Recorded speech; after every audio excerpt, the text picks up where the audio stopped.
नमस्ते, हमेशा खुश रहो बिटिया. I am JVN Dr.Anamika Ahirwar, Associate Professor in the Department of Science and Technology at Jayoti Vidyapeeth, Women's University, Jaipur. Today I am going to take the lecture on the subject named Introduction to Data Science. Now today's session is on clustering of graphs, part 1. These are the topics which I have covered in this session: introduction, graph clustering methods, challenges, methods for clustering graph data, scan algorithm for cluster analysis on graph data, and last is advantages of scan. Come to the introduction part. Graph clustering is a very important subject in which dealing with clustering with graphs. Okay, so you know what is cluster. It is a kind of group in which similar elements come together that will form a cluster. Okay, so if we are coordinating through graphs, that means we are doing what? Clustering with graphs. Okay, so the data of a clustering problem can be represented as a graph where each element to be clustered is represented as a node, and the distance between two elements is modeled by a certain weight on the edge linking the nodes. You know that in a graph there is a node and a edge. Okay, sometimes you have a weight in that edge. You have already learnt about graph theory. Okay, or in data structure you are already used graphs. Okay, so in graph clustering, elements within a cluster are connected to each other but have no connections to elements outside that cluster, because I am talking about the cluster. Cluster is what? A group of items. So if some item is out of that cluster which is not matched to that cluster, or you can say which is not closer to that element which is in that cluster, so that element is the outside. Okay, so there is no connection of that particular element of this cluster. Okay, so also some recently proposed approaches perform clustering directly on the graph based data, and some important approaches towards graph based clusters are contiguity based cluster and click. Now you can see this is the structure of a cluster. You can see these are the items which are closer to each other rather these items. So these clusters in which you have seen the distance between these two clusters is very short as compared to the distance between these clusters. Okay, so these clusters come together to form a cluster, and this is connected to each other through edges. So we can call it as this is a graph, you can see, and this graph is of course connected to this graph because these clusters are connected to each other, so that the graphs are also connected to each other.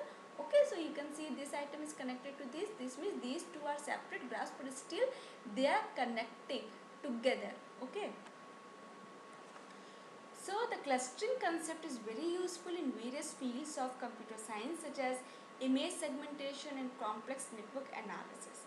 In biology and medicine, the clustering concept is also frequently used to analyze data. For example, in the fields of gene expression and protein structure analysis, the clustering concept is also used in astronomy.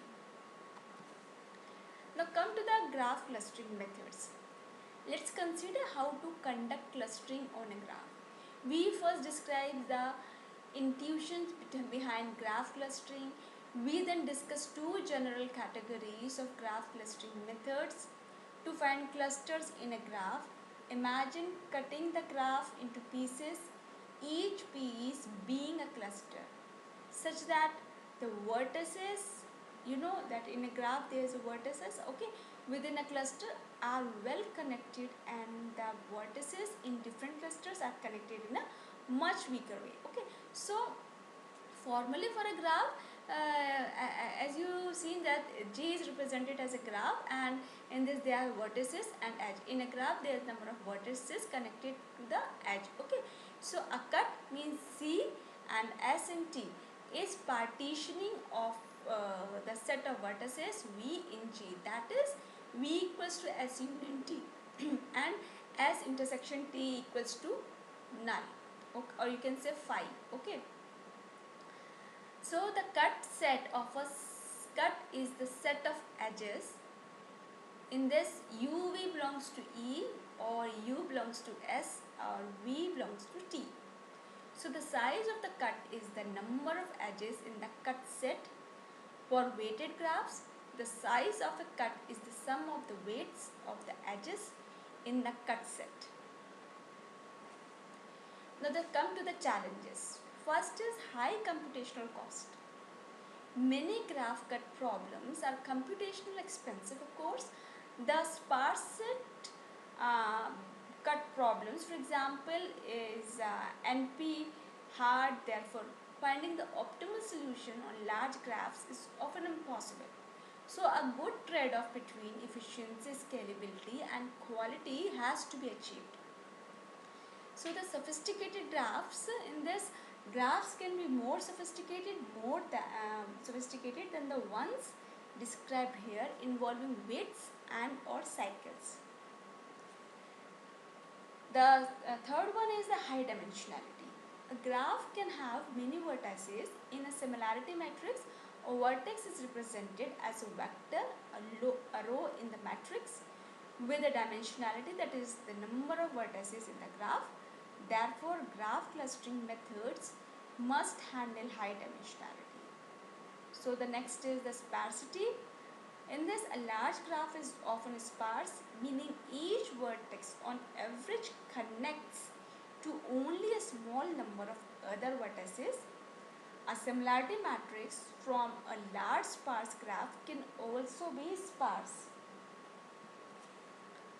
Now come to the methods for clustering graph data. The first group of methods, there are basically two groups. In this first group of methods, which is based on generic clustering methods for high dimensional data. In this, they extract a similarity matrix from a graph using a similarity measure. So here similarity measure is important. So generic clustering method can then be applied on the similarity matrix to discover clusters. And the clustering methods for high dimensional data are typically employed. So for example, in many scenarios, once a similarity matrix is obtained, spectral clustering methods can be applied.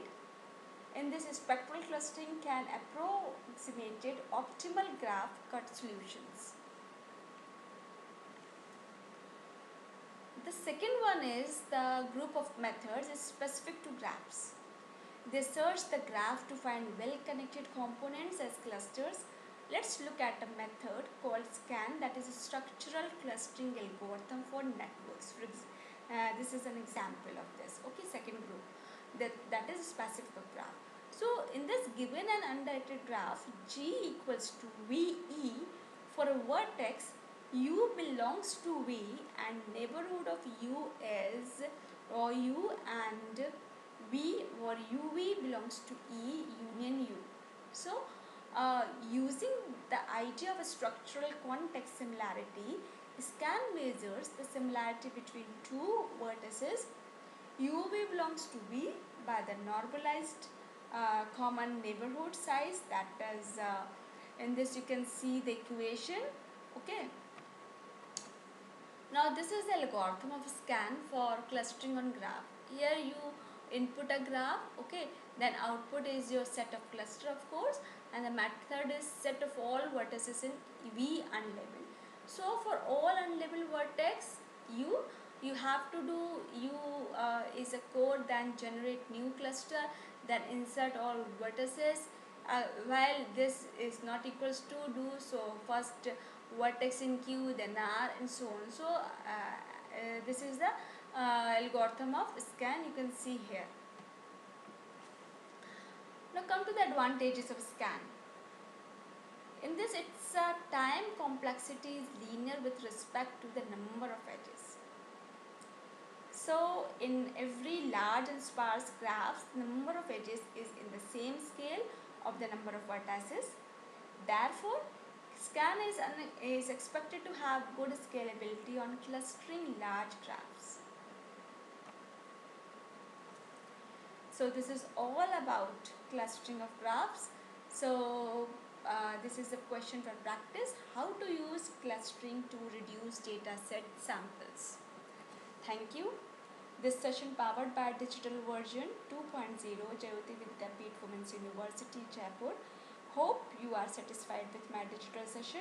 If you have any query, please mention in comment box. I will resolve it. Thank you.